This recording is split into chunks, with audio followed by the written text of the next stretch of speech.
অসম তথা কলকাতার ভোটের ফলাফল নিয়ে অত্যাধিক উল্লাস প্রকাশ করে অসম বরাক উপত্যকার শ্রীভূমি জেলার উন্নয়ন পদের চেয়ারম্যান তথা পুরখাওয়া বিজেপি নেতা বিশ্বরূপ ভট্টাচার্য। হেডলাইন্স ত্রিপুরা ন্যাশনালের রিপোর্টার প্রতিনিধির ক্যামেরার মুখোমুখি হয়ে বিশ্বরূপ বাবু বলেন, সবুজ আবির কর্পূরের মতো উড়ে গেল শেষ পর্যন্ত, পদ্মবনে ঢেকে গেল ঘাস ফুল, ঘরের মাটিতে সাংঘাতিকভাবে হোঁচট খেলেন মমতা। তৃণমূল সরকারের গুন্ডামি, দুর্নীতি, শোষণ, লুণ্ঠন ইত্যাদি অপশাসন কলকাতার লোকেরা আর বরদাস্ত করতে না পারায় জনগণ এবার তৃণমূলকে প্রত্যাখ্যান করে দেশের প্রধানমন্ত্রীর প্রতি সহমত প্রকাশ করেন। কলকাতার পরিবর্তনে এবার বিজেপিকে হাত ভরে ভোট দিয়ে জিতিয়ে নিয়ে আনেন জনগণেরা। অসমে গৌরব গগৈর নেতৃত্বে সরকার হচ্ছেন, এমনকি গৌরব মুখ্যমন্ত্রী হচ্ছেন গৌরব গগৈ। আত্মপ্রত্যয়ের সুরে মন্তব্যের পরিপ্রেক্ষিতে বিশ্বরূপ ভট্টাচার্য বলেন, কংগ্রেসের প্রতি কোনো মোহ নেই জনগণের বর্তমানে। ওদের স্বপ্ন মুঙ্গেরিলাল কি হাসিন স্বপ্নের মতো। এবারকার বিধানসভা নির্বাচনে কংগ্রেস দল যেভাবে ধরাশায়ী হল দলের কর্মীরা উপলব্ধি করলে বুঝতে পারবেন। এবার উত্তর করিমগঞ্জের বিজেপি প্রার্থী সুব্রত ভট্টাচার্য হারের নেপথ্যে ডিলিমিটেশন কাল হয়ে দাঁড়িয়েছে। ডিলিমিটেশনের প্রকোপে শেষ পর্যন্ত তীরে এসে তরি ডুবে যায়। মানসিক দিয়ে না ভেঙে সুব্রত তার কর্মকাণ্ড চালিয়ে যেতে আহ্বান জানান শ্রীভূমির উন্নয়ন পর্ষদের চেয়ারম্যান বিশ্বরূপ বাবু। অ্যাকচুয়ালি ডিলিমিটেশন একটা বড় ফ্যাক্টর। এইখানে ডিলিমিটেশন করতে প্রপারলি ডিলিমিটেশনের কাজ করতে পারেনি দল। যাদের উপর দায়িত্ব ছিল এই করিমগঞ্জে 3টা সিট বার করতে পারতো ভারতীয় জনতা পার্টির সপক্ষে।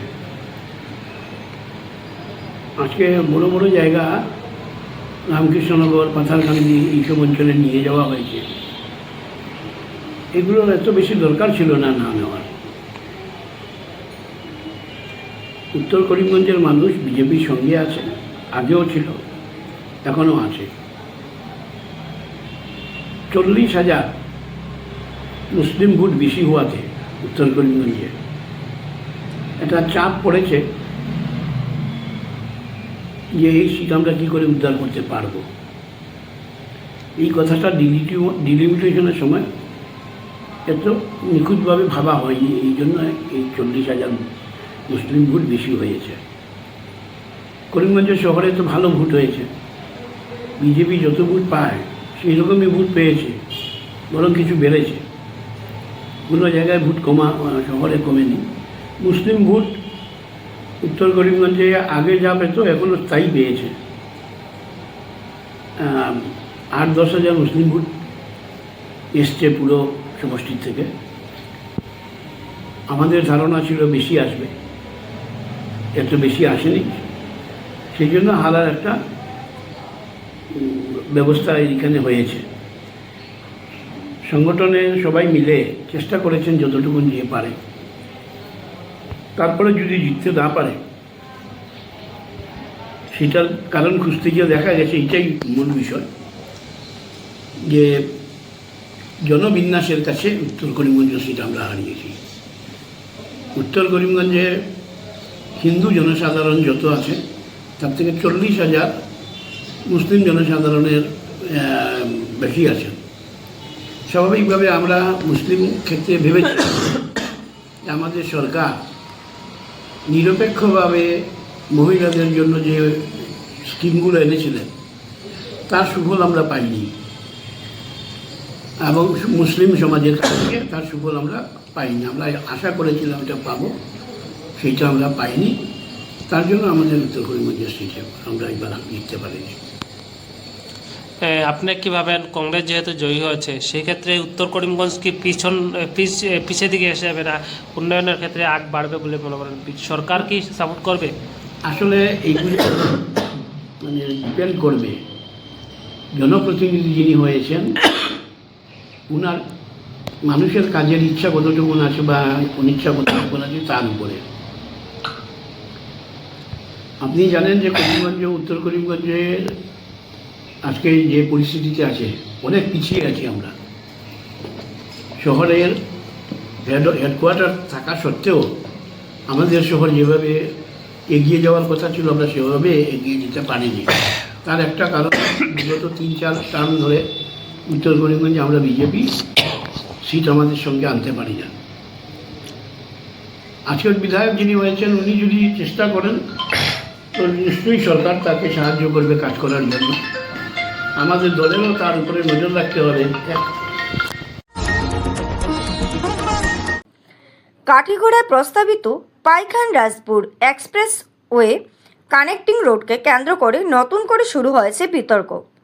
অভিযোগ উঠেছে সরকারি জিরাত বা ক্ষতিপূরণের টাকা আত্মসাৎ করার উদ্দেশ্যে রাস্তার পাশের খালি জমিতে তড়িঘড়ি করে তৈরি করা হচ্ছে ঘর বাড়ি ও গুদামঘর। জানা গেছে 6 নম্বর জাতীয় সড়ক থেকে প্রস্তাবিত এক্সপ্রেস হাইওয়ে পর্যন্ত প্রায় 2.5 কিলোমিটার দীর্ঘ একটি কানেক্টিং লিংক রোড নির্মাণের জন্য সম্প্রতি সার্ভে শুরু করা হয়। আর সেই খবর ছড়িয়ে পড়তেই শুরু হয়েছে নিম্নমানের নির্মাণ কাজ। স্থানীয়দের দাবি, যেসব জমিতে বর্ষাকালে 8 থেকে 10 ফুট পর্যন্ত জল জমে থাকে সেই জলাবদ্ধ ক্ষেতের জমিতেও দ্রুত গতিতে তৈরি করা হচ্ছে অস্থায়ী কাঠামো। এই ঘটনাকে কেন্দ্র করে সরব হয়েছেন জেলা পরিষদ সদস্য ত্রয়বাসী দাস।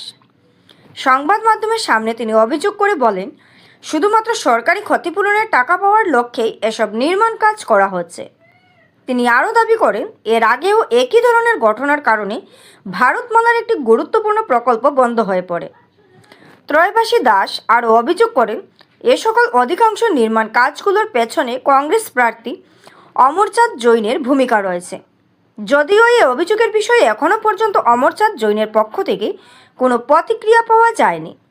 এদিকে বিষয়টি নিয়ে বর্তমান বিধায়ক কমলাক্ষ দে পুরকাইস্তের সঙ্গে আলোচনা হয়েছে বলে জানান ত্রয়বাসী দাস। বিধায়ক দ্রুত বিষয়টি খতিয়ে দেখে প্রয়োজনীয় পদক্ষেপ নেওয়ার আশ্বাস দিয়েছেন বলে জানান তিনি।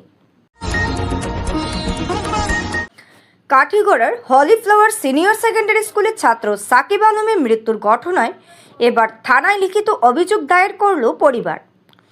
বৃহস্পতিবার ঘটে যাওয়া এক মর্মান্তিক ঘটনার পর শুক্রবার মৃত ছাত্রের কাকা বিলাল উদ্দিন কাঠিগড়া থানার স্কুল পরিচালন সমিতি অধ্যক্ষা ও কয়েকজন শিক্ষিকার বিরুদ্ধে গাফিলতি ও অবহেলার অভিযোগ এনে আইনানুগ ব্যবস্থার গ্রহণের দাবি জানান। অভিযোগপত্রে উল্লেখ করা হয়েছে, 7 মে সকালে সাকিব আলমকে সুস্থ অবস্থায় স্কুলে পাঠানো হয়। পরে বেলা প্রায় 11টার সময় স্কুল কর্তৃপক্ষ পরিবারের সদস্যদের ফোন করে জানায় যে ছাত্রটি অসুস্থ হয়ে পড়েছে এবং তাকে কাঠিগড়া মডেল হাসপাতালে নিয়ে যাওয়া হচ্ছে।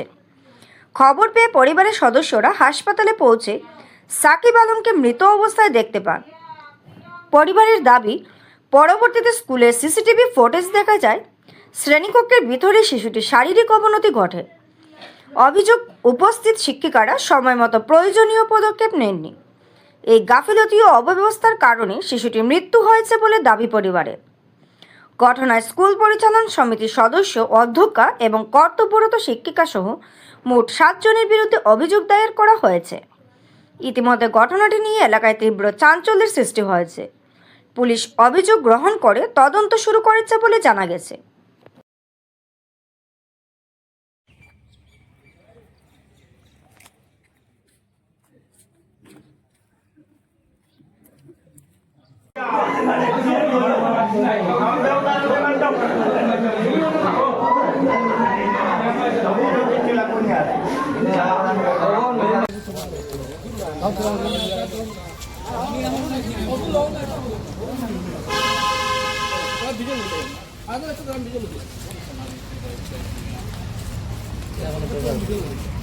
কাঠিগড়া হলিফ্লাওয়ার স্কুল, আমার ছোটো ভাই হারিসউদ্দিন, তার একটা ছেলে সাকিব আলম, গতকালকে হলিফ্লাওয়ার স্কুলে ঘটনাটা হয়েছে সকাল 10টার সময়। তখন বাচ্চাটা ম্যাডাম ওখানে কোনো গুরুত্ব দিচ্ছেন না দেওয়ার কারণে বাচ্চাটা স্কুলে মারা গেছে। তারপরে আমি গতকালকে বাড়িতে আসছিলাম না, আমি রাত্রে 12টার সময় আমি বাড়িতে আইছি। হওয়ার পরে তো দেখি যে এই বাচ্চার মাটাও অসুস্থ, ভাইটাও খুব অসুস্থ। বর্তমানে আমার ছোটো ভাইয়ের বউটা বর্তমানে কাঠিগড়া হসপিটালে আছে, আর ভাইটাও বাড়িতে খুব অসুস্থ, বর্তমানে স্যালাইন মারা চলে। তখন আমরা এই সহ্যটা না জানার কারণে আমরা এখন আইনের আশ্রয় লইছি।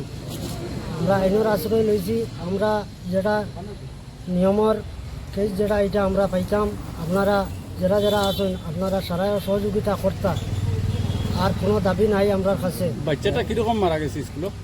বাচ্চাটা স্কুলে সকালে 10টার সকাল সকাল একদম সুস্থ বাচ্চাটা বাইরে আইছে।